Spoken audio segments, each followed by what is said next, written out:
enfant à l'époque, et c'est un moment où convergent à Alger absolument toutes les luttes de libération du monde entier, et en particulier africaine, et l'Algérie va jouer un rôle leader et de soutien logistique, armé, financier et politique à toutes les indépendances d'Afrique, à commencer par l'Afrique du Sud. L'Algérie soutient Mandela, l'arme et l'entraîne militairement. L'Algérie va aider le Mozambique et l'Angola, jusque donc en 78, je crois que les indépendances sont acquises pour l'ensemble de l'Afrique.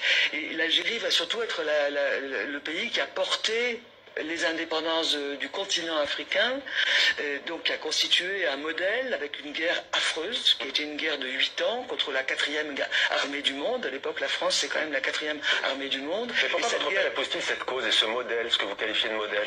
Parce que il naît en Algérie en 1924, et qu'au moment du débarquement américain, il s'engage contre le nazisme, et qu'il trouve après logique, comme Vergès, comme beaucoup d'ailleurs, que de se battre après. Comme votre mère aussi. Comme ma mère aussi, qui était un peu plus jeune, de s'être battue, après s'être battue contre le nazisme, de se battre contre le colonialisme, qui, dit-il, est une autre forme de fascisme. Le colonialisme français, il va en Côte d'Ivoire, il fait de la prison là-bas, il est journaliste, il édite un journal. Bon, je vais pas raconter le film, on peut le trouver en DVD, je vais vous raconter comment après.